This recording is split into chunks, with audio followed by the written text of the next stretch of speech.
بسم الله الرحمن الرحيم، والصلاة والسلام على رسول الله الكريم. أما بعد، السلام عليكم ورحمة الله وبركاته. حياكم الله أخواني وأعزائي الكرام. معكم أخوكم الشيخ الروحاني مسعد العماني.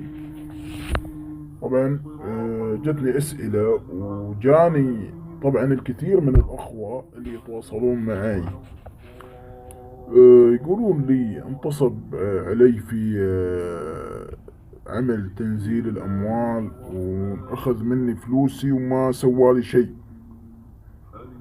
طبعا هذا الشيء يعني الكثير منه يعني يحصل كثير من هذه الأمور، أنه ينتصب عليكم، والكثير من الأشخاص انتصب عليها بعد ما جت لعندي وشافت الأموال في عينها تقول لي يعني يا ريت لو من الأول جايين لعندك ومتكلمين معاك علشان العمل. ولكن كل هذا الشيء اللهم صل على سيدنا محمد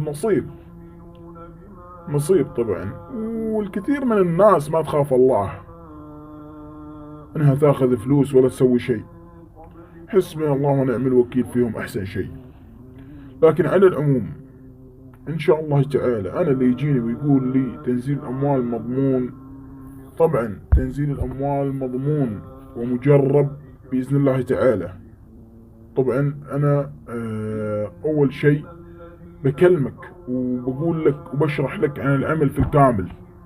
عندي تتواصل معاي بشرح لك عن العمل في الكامل من الاول الى الاخر، وانت عاد تستشير نفسك. انا بشرح لك كل شيء، وطبعا راح يكون في رسوم بسيطة. طيب، رسوم بسيطة عشان العمل، وان شاء الله تعالى وبإذن الله تعالى ما بنقصر معاكم. وان شاء الله واقفين مع الفقير قبل الغني، والغني هو الله سبحانه وتعالى.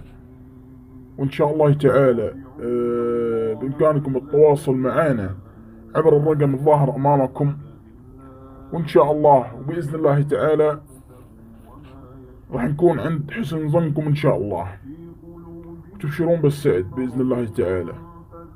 كان معاكم اخوكم الشيخ الروحاني مسعد العماني. حبيت الخص لكم الموضوع عشان تعرفون وش حقيقة الناس، لكن الحمد لله نخاف الله وما نقرب الى الحرام، الحمد لله تعالى. والسلام عليكم ورحمة الله وبركاته.